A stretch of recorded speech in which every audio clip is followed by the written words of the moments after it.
아니라 여러 모양으로 여러 방식으로 고백하는 것이죠. 말만 해가지고는 안 돼요. 물론 말로도 해야 되지만 여러 모양 여러 방식들로 고백들 하는데요. 가령 예를 들어보면 진한 눈물로 쓰는 사랑의 편지, 아마 써보신 분은 맞아 이러시는 분도 있네요. 또 어떤 경우에는 몸으로 쓰는 사랑의 편지도 있어요. 몸으로, 말로가 아닌 몸으로. 어느 시골 교회에 바로 종각 아래에 살고 있는 가난한 가정이 있었습니다. 원래 그 집에는 가난하지만 굉장히 단란하게 행복하게 그렇게 살고 있었어요. 교회는 가까이 붙어 있었지만 교회는 나오지를 않았고요. 그런데 어느 날 그 집에 불청객이 찾아왔어요. 그 불청객은 폐교력이라고 하는 불청객이 그것도 그 가장에게 찾아온 거예요. 그것도 삼기, 거의 말기나 다름이 없는 삼기라고 판명을 받게 돼요. 한번 기침을 할 때마다 피를 쏟아내는 거예요. 그리고 사람이 피를 쏟고 하다 보니까 기운이 빠져가지고 쭉 늘어져서 방에 누워만 있는 거예요. 그러다 보니까 더 신경질이 나고 더 짜증이 나고 내가 왜 이 모양이 되었나 한탄하게 되면서 가족들을 괴롭히기 시작하는 거예요. 견디지 못하고 결국 그의 아내도 그의 살아가는 자녀들도 다 집을 나가버리고 말아요. 이 환자는 아무도 없게 돼요. 이 사실을 바로 그 교회의 연세 드신 권사님이요, 이 사실을 알게 되고는 예수님을 믿지 않는 사람이지만 열심히 그 집에 매일같이 들려가지고는 청소도 해주고 음식도 해주고 그렇게 토해내놓은 그 핏덩이를 닦아주고 그리고 피 묻은 휴지 종이들을 거두어서 다 태워버리고 이렇게 지극정성으로 돌보는 거예요. 이렇게 나오면 폐결핵 환자가 어떻게 나와야 되겠어요? 고맙습니다라고 이렇게 인사를 해야 될 텐데 인사는 못할 망정 오히려 대래 큰 소리를 치기를 불쌍한 사람 돕는 것이 그렇게 기분 좋으냐고. 이런 구제는 사치라고. 사치. 당신이 예수 믿는답시고 선한 일을 하려는 모양인데 언제까지 갈는지 어디 두고 봅시다라고 아주 비아냥 그리기까지 하는 거예요.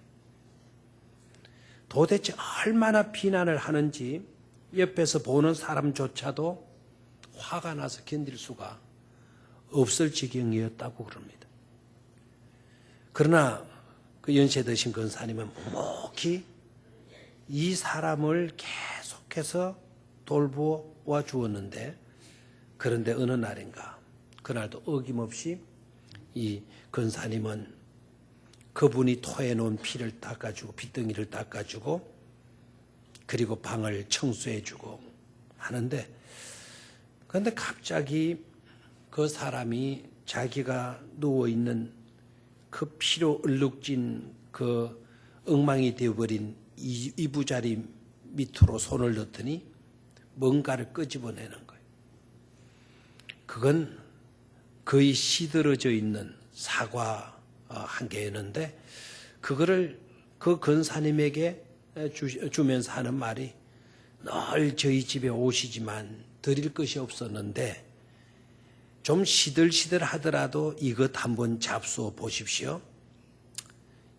그나마도 근사님께서 제게 주셨던 것이지만요 하면서 사과를 내미는 거예요. 연세 드신 근사님은 두 말도 하지 아니하고 그 사과를 받아들고 고맙습니다 라고 공손히 인사를 하고는 부엌에 가서 뭐 씻거나 이렇게 해서 먹어도 되겠지만 그렇게 하지 않고 그 자리에 앉은 채 그 사과를 맛있게 다 먹었습니다. 그 광경을 그 곁에서 지켜보던 이 폐결핵 환자가 갑자기 근사님의 손을 팍 잡으면서 목을 놓아 울면서 고백하는 겁니다. 나는 나쁜 놈입니다. 이렇게 나를 사랑해 주는 분을 괴롭혔으니 나는 정말 천하에 없는 못된 놈입니다. 이것이 그리스도의 사랑입니까? 그렇다면 저도 예수님을 믿겠습니다. 하더라. 그리고 목 놓아 통곡해서 우는데 그의 얼굴을 보니까 얼굴이 불덩이였지. 붉은 물감을 쏟아 부은 것처럼 불덩이같이 되어졌는데 바로 그때에 그의 온몸이 불덩이같이 뜨거워지면서 그의 몸속에 찾아와 있던 그 불청객이었던 폐결핵균이 다 타져서 죽어버리고 소생함을 받았다고 하는 겁니다. 진정 인생의 질이 변하는 것은 사람들은 당근과 채찍이다. 때로는 당근을 주고 때로는 채찍질을 해야만이 사람은 달라질 수가 있다. 이렇게 말들을 해요. 물론 그렇게 해서라도 달라지는 경우가 있지만 그것보다 더 좋은 삶의 질의 변화는 끊임없는 관심, 끊임없는 사랑, 끊임없는 용서, 끊임없는 인내, 끊임없는 이해가 특효약이 되어진다라는 것을 깨닫기를 축원합니다. 몸으로 쓰는 편지예요. 몸으로 쓰는 편지. 아무튼 사랑의 편지를 쓸 수 있는 사랑이 내게 있다. 또한 사랑할 수 있는 사람이 지금 내게 있다. 라는 것은 행복일 것입니다. 여러분들은 어떻습니까? 누군가를 사랑할 수 있는 사랑이 여러분들의 마음속에 있습니까? 무엇으로든 그 사랑을 고백할 수 있는 사랑할 대상을 여러분들은 가졌습니까? 그래서 진정 행복하고 있습니까? 생각해 봅니다. 하나님은 사랑이신데 하나님께서는 하나님의 그 사랑을 무엇으로 쓰시고 무엇으로 우리에게 표현해 주시고 계시는 건가 생각해 봅니다. 성경을 보면 분명하게 드러나고 있어. 말씀으로 해 주시죠. 말씀으로. 기록된 이 성경 말씀으로 또 해 주시죠. 편지로. 어떤 사람은 이 성경을 long love story다. 하나님이 우리 인간을 사랑하신 길고 긴 사랑의 편지다. 연애 편지다. love story다. 이렇게 말해요. 또 때로는 몸으로 우리를 사랑해줘. 몸으로.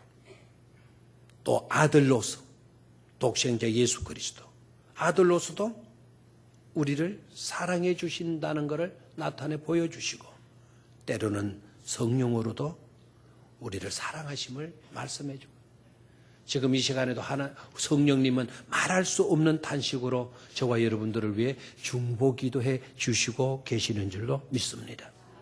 그 기도가 있었기 때문에 내가 호흡하고 있는 거고 성령님의 말할 수 없는 탄식이 있었기 때문에 우리 같은 부족한 사람이라도 은혜 가운데 거하며 오늘 이 시간도 이 자리에서 예배하게 되어지는 줄로 믿습니다.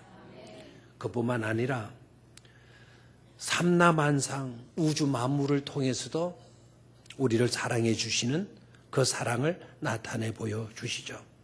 밤하늘에 반짝반짝 빛나는 그 별 하나, 그 별 하나를 통해서도 하나님은 우리에게 내가 너를 사랑한다 말씀해 주시는 줄로 믿습니다.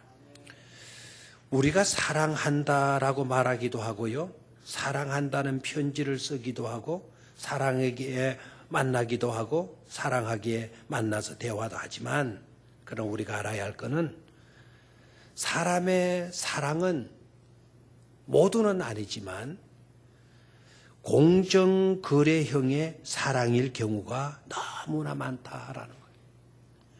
공정거래형의 사랑이란 무슨 말인가 하니까 받았으니 주고 주었으니 받고자 하는 식의 사랑, 그런 사랑을 우리는 대다수 하고 있는 것이죠. 고상한 사랑인 척하지만 따지고 보면 내가 너를 이렇게 사랑했는데 너는 나한테 해준 게 뭐가 있냐. 공정거래형의 사랑을 지금 하고 있는 거예요. 받았으니 주고 주었으니 너 내놔 하는 식의 사랑이죠. 그런 하나님의 사랑, 하나님의 사랑은 그런 사랑이 아니지 않습니까? 거래식의 사랑, 계산적인 사랑이 아니에요. 조건 없는 사랑이라고 하잖아요. 오늘 본문을 중심으로 해서 이루 어찌 다 말하랴, 하나님의 그 사랑에 대해서 세 가지로 말씀을 정리해 보려고 해요. 첫 번째는요, 언제라도 기다리긴 할지라도 포기란 없다라는 사람. 기다리기는 하셔요. 그럼 포기하시지는 않으시는 하나님의 사랑. 한번 따라하십시오. 포기란 없다. 언제라도 기다리긴 할지라도. 아멘. 1절입니다. 1절. 이스라엘아, 내 하나님 여호와께로 돌아오라고 이야기해. 이스라엘아, 내 하나님 여호와께로 뭐해라? 돌아오라. 돌아오라는 말씀을 보면 떠났다라는 말씀 아닙니까? 떠나 있다라는 말씀이죠. 떠나 있는 이스라엘아, 나를 등져버리고 떠난 이스라엘아, 내 하나님 여호와께로 뭐하라? 돌아오라. 세월이 갔어도 돌아오라. 하나님께서 기다리고 계신다라는 것을 암시하고 있죠. 2절을 봅니다. 2절 시작. 너는 말씀을 가지고 여호와께로 돌아와서 됐습니다. 너는 말씀을 가지고 여호와께로 돌아와서. 너는 말씀을 붙들고 여호와께로 돌아오라. 그 말씀은 바로 어떤 말씀일까요? 언약의 말씀, 사랑하신다는 그 말씀. 나는 너를 사랑해. 나는 너를 떠나지 않겠어. 나는 영원토록 너와 함께 하리라. 그 말씀을 가지고 여호와께로 돌아오라는 거예요. 그 말씀 속에 비춰지는 게 뭡니까? 하나님은 우리를 내몰라라 하지 아니하고 끝까지 우리를 기다려 주신다는 것 아닙니까? 3절입니다. 3절 같이 읽습니다. 시작.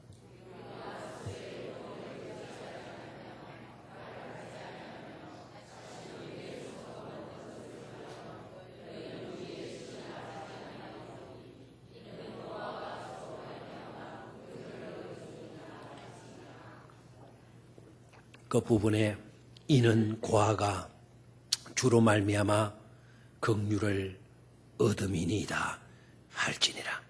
이는 고아가 주로 말미암아 긍휼을 얻음이니이다. 제가 가지고 있는 세 번역 성경을 보니까 고아를 가엾게 여기시는 분은 주님밖에 없습니다. 이렇게 되죠.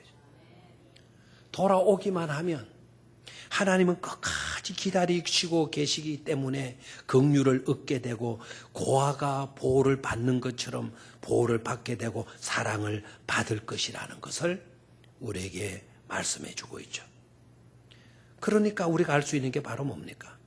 돌아오기를 우리 하나님은 뭐 하시는 분이시다? 기다리시는 사랑의 하나님이시다 라는 것을 우리에게 드러내어 주시는 줄로 믿습니다. 구약에서도 신약에서도 동일한 주제를 우리는 만나게 돼요. 구약의 하나님도 끝까지 포기하지 아니하시고 우리를 기다려 주시고요. 신약의 하나님도 끝까지 우리를 포기하지 아니하시고 기다리시는 하나님. 누가복음 15장 탕자의 비유. 그 탕자의 비유라는 건 그 이름 자체가 잘못된 거예요. 탕자의 비유가 아니고 끝까지 기다리시는 아버지의 사랑 이야기. 그게 누가복음 15장 이야기죠. 기다리시고 포기하지 아니하시는 하나님의 모습을 가장 아름답게 표현해 준 말씀이 바로 누가복음 15장의 이야기입니다. 한번 따라하십시오. 언제까지고 기다리시는 사랑, 절대로 포기란 없는 사랑. 그 사랑이 누구의 사랑? 하나님의 사랑. 여기서 우리 깨달아야 돼요. 그렇다고 하나님께로 돌아오기를 지체하고 늦장을 부려도 좋다는 것으로 이해해서는 안 돼요. 끝까지 기다리시고 언제까지고 기다리시고 포기하지 않으시는데 그런 하나님의 사랑이라면 꼭 지금 가야 돼? 나중에 가도 되잖아. 나중에 가도. 그런 식으로 해석하라고 이 말씀이 우리에게 주어진 것이 아니죠. 그렇게 포기하지 아니하시고 끝까지 기다려주시는 그 하나님의 사랑, 그 고귀한 하나님의 사랑을 네가 깨달았다면 지체 없이 돌아와서 그 사랑을 받아 누리라라고 하는 강조형의 말씀인 것임을 깨닫기를 축원합니다. 머뭇거리지 말라는 거예요. 그리고 돌아오는 것을 두려워하지 말라는 거예요. 내 모습이 어떠하더라도 내 형편이 내가 봐도 한심하다 하더라도 절대로 포기하지 않고 기다려주시는 그 하나님의 사랑을 깨닫고 돌아오라는 거예요. 그런 은혜를, 그런 사랑을 저와 여러분들은 놓쳐서는 안 될 줄로 믿습니다. 두 번째, 우리를 향한 하나님의 사랑, 이루 말할 수 없는 사랑은 어떤 사랑이냐? 비록 완전히 망가졌다 할지라도 고쳐서라도 새롭게 하시는 사랑이다라는 겁니다. 따라하십시오. 고쳐서라도 새롭게 할 것이다. 비록 완전히 망가졌다 할지라도. 호세아 선지자, 오늘 이 말씀은 호세아서에 있는 말씀이잖아요. 호세아 선지자의 별명은 여러분이 아시죠? 사랑의 선지자예요. 예레미야 하게 되면 별명이 뭐죠? 눈물의 선지자. 아모스 하면 별명이 뭐죠? 정의의 선지자. 이사야 하면 궁중의 선지자. 이렇게 이제 별명들이 붙여지는 경우가 있는데 여러 선지자들 중에 호세야 하게 되면 무슨 선지자? 사랑의 선지자. 눈물겨운 사랑의 사연을 많이 간직하고 있는 선지자였죠. 호세아 선지자는 자기의 아내가 고멜인데 여러분이 아시다시피 고멜이 바람이 나버렸어요. 바람 들면 못 쓰는 거 두 가지가 있어요. 하나는 무가 바람 들면 못 써요. 또 하나는 여자가 바람 나면 안 돼.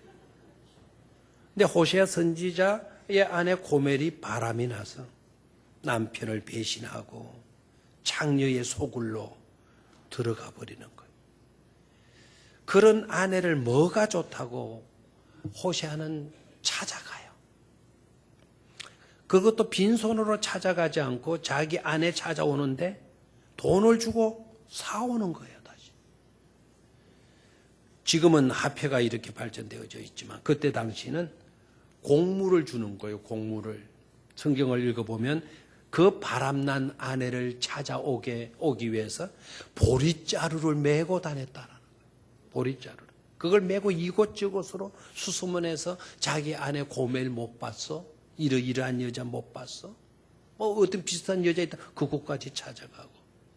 그래서 곡식 그 보리 자루 곡식 담아가지고 주고 고멜을 데려오는 거예요. 근데 데려오면 정신 차리고 고맙고 잘 살면 좋은데 데려다 놓으면 또 도망가는 거예요. 그것도 매 차례지. 그럼 포기할 법도 한데 포기하지 아니하고 끝까지 찾아가서 데려와요. 호세아의 그 참 해달은 사랑의 이야기, 그 고멜과 호세아의 사랑 이야기는 한 남성과 한 여성의 사랑의 이야기가 아니에요. 해달은 사랑의 이야기가 아니고 그 사랑의 이야기는 곧 하나님과 이스라엘 백성들과의 그 관계성 속에 드러나고 있는 모습이에요. 변망덕한 고멜에 대한 음란한 아내에 대한 호세아의 사랑은 바로 이스라엘 백성을 향한 하나님의 사랑의 모습이고요. 음란한 고멜, 이 고멜은 곧 우상 숭배로 망가질 대로 망가진 이스라엘 백성을 생생하게 나타내 보여주는 것이죠. 얼룩져버린 이스라엘 백성들의 그 모습. 그토록 사랑하시는 하나님을 저버리고 우상 앞에 가서 절하는 그들의 모습. 그런데도 하나님께서 말씀하시잖아요. 그런 이스라엘 백성 이것만, 그런 여인 고멜 이것만 하나님께서는 말씀하세요. 왜 그렇게 하시나? 4절을 여러분 다 펴시고요. 4절. 연필을 가지신 분들은 연필로 밑줄을 그어가면서 꼭 읽으셔야 돼요. 이 구절을 절대로 놓치지 말아야 돼요. 4절 시작. 내가 그들의 반역을 고치고 기쁘게 그들을 사랑하리니 나의 진노가 그에게서 떠났음이니라. 아멘. 내가 그들의 반역을 고치고 기쁘게 그들을 말이니 사랑하리니. 고치고 기쁘게 사랑하리니. 이 말의 뜻이 뭡니까? 고쳐서라도 기쁨으로 내가 사랑하겠다라는 거예요. 아멘. 안 나오네요. 고쳐서라도 기쁘게 사랑하시겠다라는 말씀입니다. 여러분들에게는 별로 위로가 안 되는지 모르지만 제게는 너무나 위로가 되는 말씀이에요. 망가진 우리들의 실존 앞에, 얼룩진 우리들의 모습 앞에 하나님의 사랑은 얼마나 고귀하고 얼마나 크고 얼마나 놀라운지 그것을 보여주고 있는 구절이 바로 이 4절 말씀이에요. 돌아오기만 하면 다시 고쳐서라도 새롭게 해서 기쁘게 내가 사랑할 것이다. 얼마나 감사해요.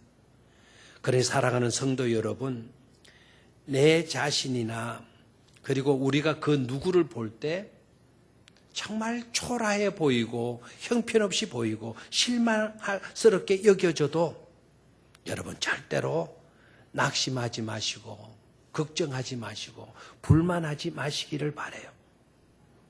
왜냐하면 그런 자라 할지라도 그런 모습이라 할지라도 하나님께로 회개하고 돌아오기만 하면 하나님은 얼마든지 고치셔서 새롭게 해주셔서 기꺼이 기쁨으로 사랑하시겠다고 말씀해 주시기 때문인 것입니다.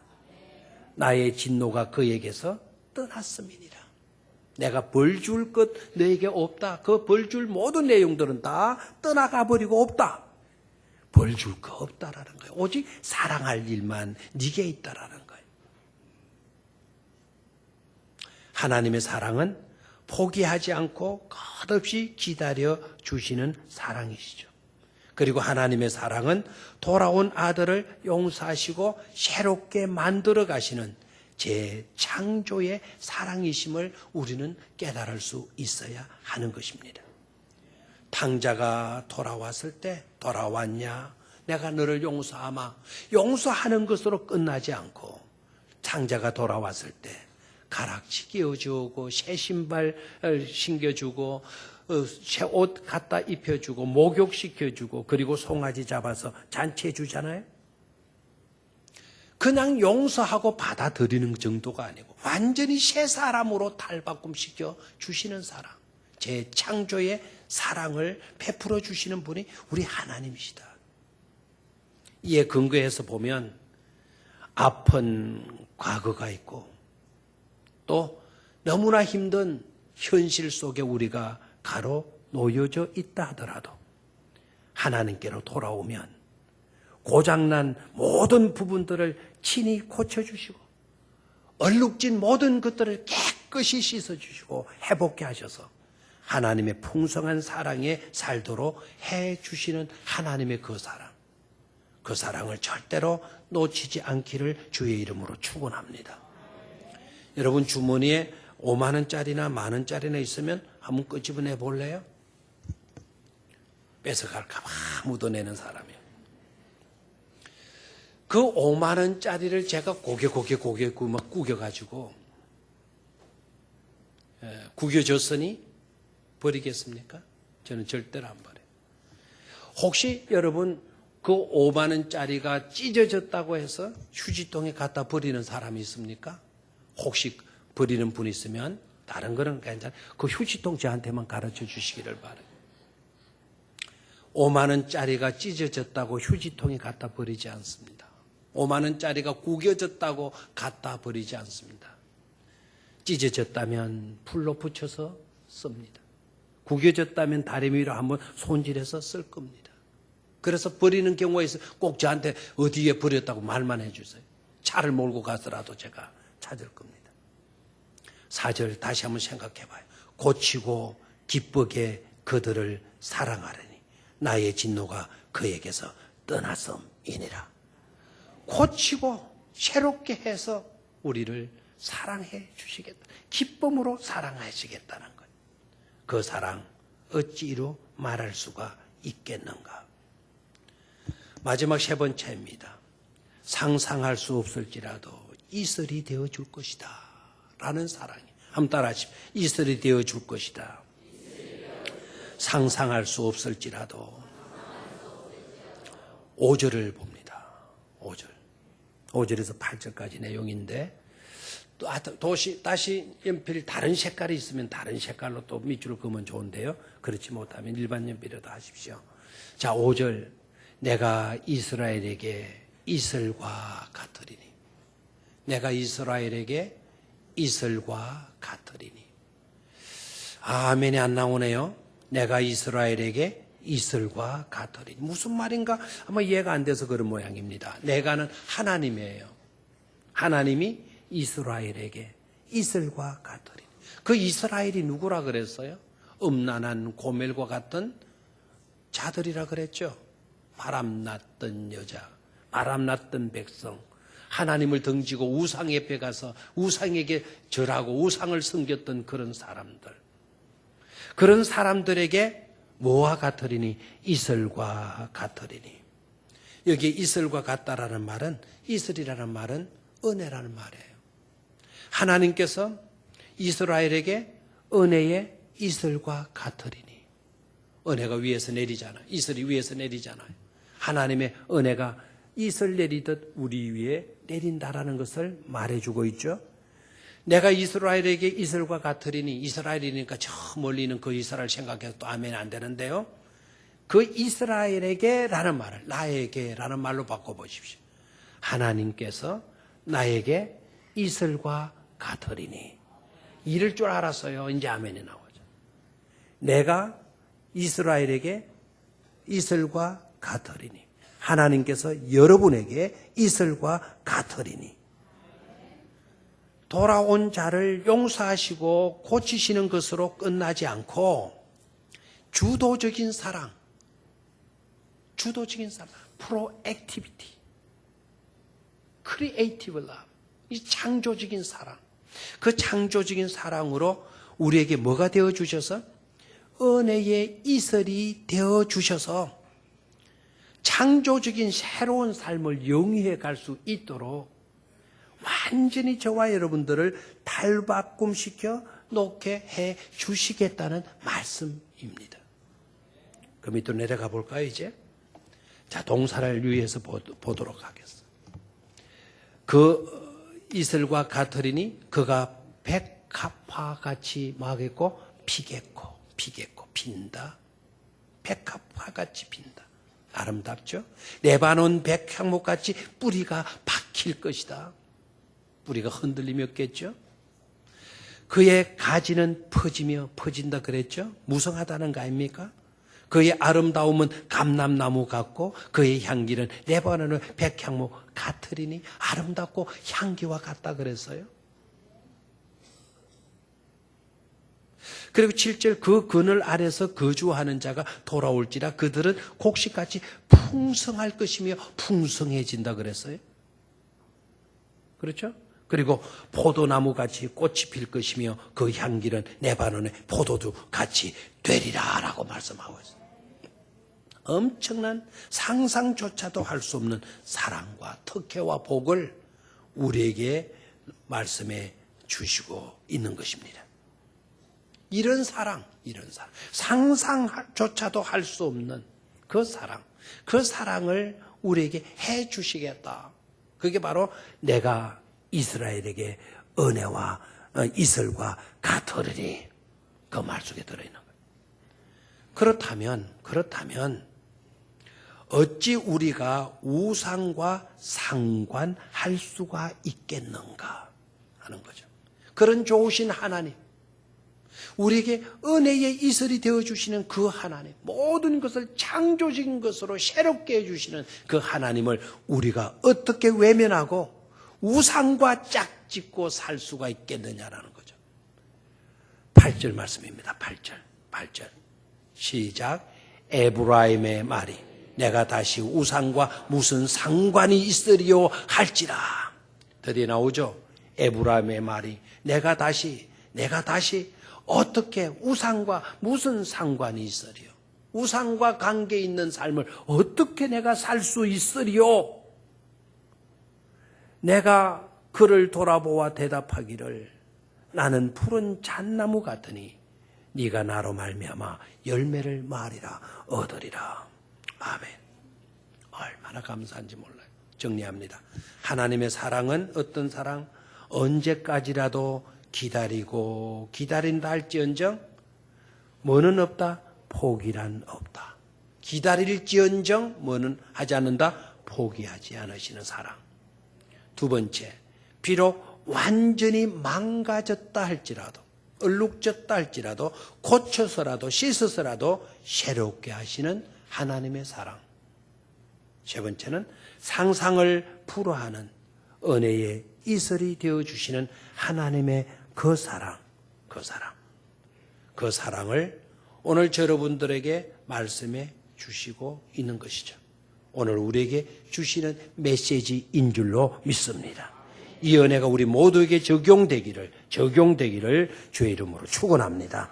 하나님 아버지, 우리도 이런 삶을 살 수 있게 하여 주시되 어찌 이루 말로 다 할 수 있으랴. 항상 감탄하며 살 수 있게 하여 주시옵소서. 언제라도 기다리긴 할지라도 포기란 없으신 사랑. 비록 완전히 망가졌다 할지라도 고쳐서라도 새롭게 해주시고 기쁘게 사랑해 주시는 그 사랑.